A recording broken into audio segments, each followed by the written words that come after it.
Hello everyone, আসসালামু আলাইকুম। আজকে অল্প তেলে চিকেন ভেজে দারুণ মজার একটা রেসিপি শেয়ার করছি। যারা নতুন গৃহিণী তাদের এই রেসিপিটি অনেক বেশি ভালো লাগবে এবং তারা খুব সহজেই এটা তৈরি করে নিতে পারবেন। আর যারা পুরনো গৃহিণী তারাও এটা তৈরি করতে পারেন এবং বাসার সবাই প্রশংসায় পঞ্চমুখ হবে। তাহলে চলুন ঝটপট কিভাবে এই চিকেনের রেসিপিটি তৈরি করা যায় দেখে নিই। বিভিন্ন অকেশনে কিন্তু এটা তৈরি করতে পারেন বা ছুটির দিনেও এটা তৈরি করে বাসার সবাইকে সারপ্রাইজ করে দিতে পারবেন। প্রথমে আমি এখানে 2টা চিকেন এভাবে কেটে নিয়েছি, আর আমার একটা চিকেন থেকে 4টা পিস হয়েছে। আমি 4 ভাগে ভাগ করে নিয়েছি একটা চিকেনকে, এইভাবে কেটে নিয়েছি। আর আমার মুরগির ওজনটা 1 কেজির কাছাকাছি হবে। এখানে কিন্তু আমি যেই দেশি মুরগিটা থাকে সেই মুরগিটা নিয়েছি। এখন এই চিকেনটাকে আমি একটু ম্যারিনেট করে নেব। ম্যারিনেট করার জন্য আমার মশলার প্রয়োজন হবে। আপনারা কিন্তু এখানে যে বাজারে রোস্টের মশলা পাওয়া যায় সেই মশলাটাও ব্যবহার করতে পারেন, আর সেটা না পেলে কিন্তু যে চিকেন মশলা পাওয়া যায় সেটাও কিন্তু ব্যবহার করতে পারেন। চিকেন মশলাটা কিন্তু গ্রাম এবং শহর সব জায়গায় অ্যাভেলেবল। আর যদি রোস্টের মশলাটা পান সেটাও ব্যবহার করতে পারেন, এটা দিলে কিন্তু টেস্টটা অনেক ভালো আসে। তো আমি এর ভিতরে যে প্যাকেটটা আছে সেটা খুলে বের করে নিচ্ছি, আর এখান থেকে আমি মশলাটা দিয়ে দেবো 1/4 কাপ। আমি মেপে এখানে 1/4 কাপ পরিমাণ দিয়ে দিচ্ছি। 1/4 কাপে একটু বেশি আছে, মশলাটা একটু বেশি পরিমাণে দিলে টেস্টটা খুব ভালো আসে। এখন এখানে দই দিয়ে দিচ্ছি 200 গ্রাম। আমি এখানে টোটাল দই দিয়েছি। প্রথমে আমি এইটুকু দিয়েছিলাম, পরে আমার একটু কম মনে হচ্ছে, তারপর আমি আরও একটু দিয়েছি। তো টোটাল আমি এখানে বলে দিচ্ছি 200 গ্রামের মতো দই দিয়েছি। এখন শুধু এই চিকেন মশলা রোস্টের মশলা আর দইটা দিয়ে আমি এই চিকেনটাকে ম্যারিনেট করে নেব। এই যে আমি পরে আর একটু দই দিয়েছি এখানে।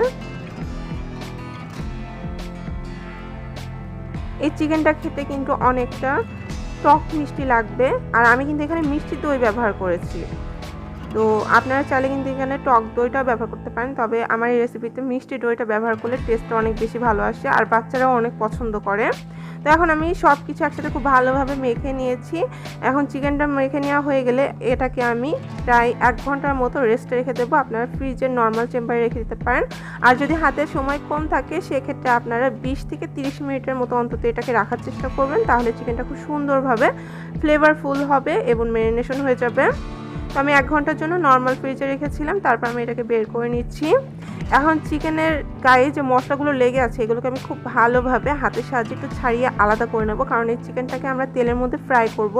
মশলা সহ ফ্রাই করলে মশলাটা কিন্তু তেলের মধ্যে পুড়ে যাবে, তাই খুব ভালোভাবে এটাকে চিকেন থেকে আলাদা করে নিচ্ছি।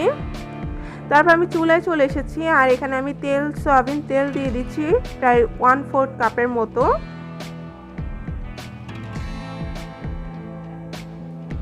তেলটা যখন হালকা গরম হয়ে এসেছে তখন আমি এর মধ্যে এক এক করে চিকেনগুলো দিয়ে নিচ্ছি। আর আপনারা দেখতে পাচ্ছেন মশলা কিন্তু আমি খুব ভালোভাবে ছাড়িয়ে নিয়েছি। মশলা থাকলে কিন্তু পুড়ে যাবে তেলের মধ্যে মশলাটা। চিকেনটা দেওয়া হয়ে গেলে তারপর আমি এটাকে ঢাকা দিয়ে দেবো। ঢাকা দিয়ে একেবারে মিডিয়াম টু লো ফ্লেমে রেখে এটাকে ভেজে নিতে হবে। আপনারা চাইলে কিন্তু একটু হালকা হালকা করেও ভাজতে পারেন, আবার একটু পোড়া পোড়া করেও ভাজতে পারেন। তো আমার একটু বেশি ভাজা হলে মজা লাগে, সেজন্য আমি একটু পোড়া পোড়া করে ভেজে নিয়েছি।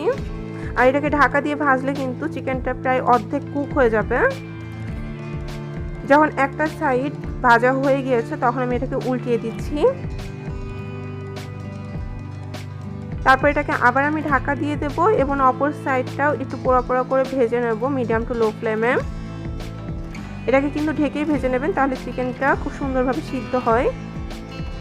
ভাজা হয়ে গিয়েছে, এখন এটাকে তুলে নিচ্ছি। আর একইভাবে আমি সবগুলোই কিন্তু ভেজে নেব। আর আমার কিন্তু এখানে আর কোনোই তেল লাগবে না, এই তেলেই কিন্তু আমার হয়ে যাবে ভাজা।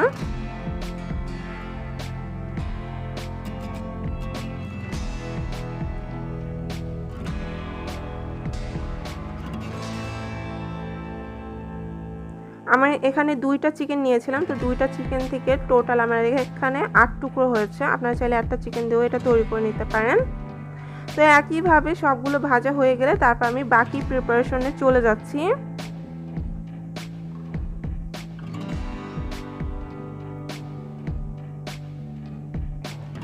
সবগুলো ভেজে নেওয়ার পরে আমি চুলায় আবার তেল বসিয়ে দিয়েছি। সেই তেলই ছিল, তার ভিতরে আমি আবারও প্রায় 1 টেবিল চামচের মতো হালকা একটু তেল দিয়ে নিয়েছি। বেশি তেল কিন্তু লাগে না এখানে। তো তো তেলটা যখন একটু গরম হয়ে এসেছে তখন আমি এখানে বাটা মশলা দিয়ে দিচ্ছি। আমি এখানে প্রতিটা মশলায় 1 চা চামচ করে দিয়ে দিয়েছি জিরা বাটা, আদা বাটা, রসুন বাটা আর পেঁয়াজ বাটা। এখানে সব কিছু আমি 1 চা চামচ করে দিয়ে দিয়েছি। আর স্বাদ মতো এখানে একটু লবণ দিয়ে দিলাম আর একটু পানিও দিয়ে দিচ্ছি হালকা করে, যাতে করে তেলের মধ্যে মশলাটা পুড়ে না যায়। এরপর এখানে দিয়ে দিচ্ছি 1 চা চামচ পরিমাণ শুকনো লাল মরিচের গুঁড়া।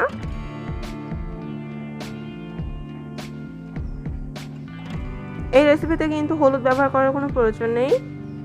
আর আমি এখানে কিছু গোটা গরম মশলা দিয়ে দিলাম, এলাচ, দারচিনি আর লবঙ্গ। এখন এই মশলাটাকে খুব ভালোভাবে কষিয়ে নিতে হবে। আমি চিকেনটা ম্যারিনেশন করেছিলাম যে মশলা দিয়ে, সেই মশলাটা এই পর্যায়ে আমি এখানে দিয়ে দিলাম সম্পূর্ণটা। আমি তো চিকেন থেকে আলাদা করে রেখেছিলাম মশলাটা, এখন দিয়ে দিচ্ছি। আর বাটিটা ধুয়েও কিন্তু হালকা একটু পানি দিয়ে দিচ্ছি। এখন নেড়ে চেড়ে চুলা আঁচটা একটু কম করে এটাকে ভালোভাবে কষিয়ে নিতে হবে।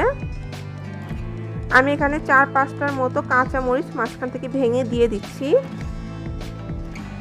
এই রেসিপিটা খেতে কিন্তু অনেকটা টক, মিষ্টি, ঝাল সব কিছু মিলিয়ে অনেক মজা লাগে। বাচ্চারা কিন্তু অনেক পছন্দ করে। এরকম একটা রেসিপি পেলে বাচ্চাদের তো আর কিছুই লাগে না। তো এই পর্যায়ে আমার মশলাটা কিন্তু কষানো হয়ে গিয়েছে, তেলটা উপরে ভেসে উঠেছে। এখন চিকেনগুলো ভেজে রেখেছিলাম, সেই চিকেনগুলো এখানে মশলার মধ্যে দিয়ে দিচ্ছি। আর চিকেনটাকেও এই মশলার সাথে কিছুক্ষণ একটু কষিয়ে নেব। যদিও চিকেনটা আগে থেকে ভাজা, তারপর মশলার সাথে একটু কষিয়ে নিলে কিন্তু চিকেনটা খেতে অনেক ভালো লাগে। মশলাটা খুব ভালোভাবে ভেতরে ঢুকতে পারে।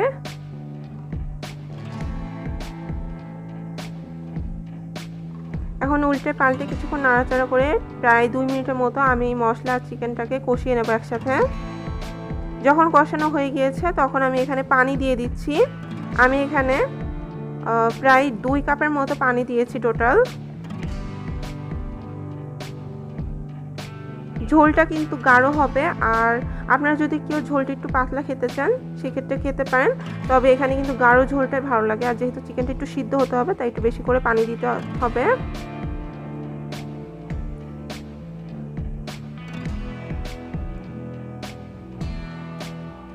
এখন নেড়ে চেড়ে তারপর এটাকে ঢাকা দিয়ে দিচ্ছি। আর চুলার আঁচটা খুব বেশি কমিয়ে দেবেন না, মিডিয়ামের থেকে হালকা একটু বাড়িয়েই রাখবেন, নাহলে কিন্তু চিকেনটা একদম গলে যাবে। যখন পানিটা ফুটতে শুরু করেছে তখন এখানে দিয়ে দিচ্ছি 1/2 চা চামচ পরিমাণ চিনি। আমি যেহেতু মিষ্টি দই ব্যবহার করেছি তাই আমি চিনিটা 1/2 চা চামচ দিয়েছি, তবে আপনারা যদি টক দই ব্যবহার করেন সেক্ষেত্রে 1 চা চামচ পরিমাণ চিনি দিয়ে দেবেন।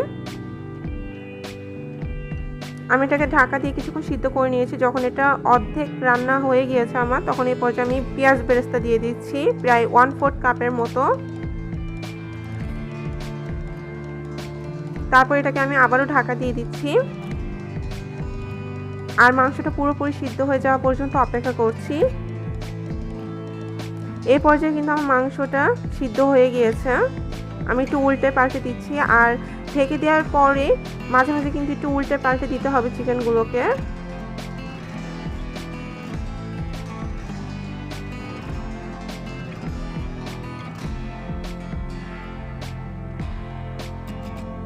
উল্টে পাল্টে দিয়ে তারপর এটাকে আবারও আমি ঢাকা দিয়ে দিচ্ছি। আর একটু সময় নিয়ে আমি এটাকে কুক করব যাতে করে ঝোলটা একটু গাঢ় হয়ে আসে। তারপর আমি এটাকে সার্ভ করে নিয়েছি। এই যে দেখুন, এটা কালার এবং স্বাদ অনেক সুন্দর এসেছে। আমি উপর থেকে কিছুটা পেঁয়াজ বেরেস্তা ছিটিয়ে দিচ্ছি, এতে করে দেখতে সুন্দর লাগে আর টেস্টটা অনেক বেড়ে যায়। সেই সাথে আমাদের চিকেনের খুবই মজার একটা রেসিপি তৈরি হয়ে গেল। আপনারা কিন্তু এইভাবে বাসায় চিকেন তৈরি করে নিতে পারেন। আমি চিকেন পিসগুলো বড় বড় রেখেছি, রোস্ট সাইজ, তবে আপনারা চাইলে কিন্তু চিকেনগুলো ছোট টুকরো করেও এইভাবে সেম প্রসেসে রান্না করে নিতে পারেন। এটা কিন্তু খেতে অনেক বেশি মজার, ছোট থেকে বড় সবাই কিন্তু অনেক পছন্দ করবে। আর যে কোনো মেহমানদারিতে বা অন্য যে কোনো অকেশনে আপনারা এটা তৈরি করে সার্ভ করতে পারেন, সবাই অনেক বেশি প্রশংসা করবে। আমার রেসিপিগুলো যদি ভালো লেগে থাকে তাহলে প্লিজ লাইক, কমেন্ট, শেয়ার এবং সাবস্ক্রাইব করে পাশে থাকবেন। আল্লাহ।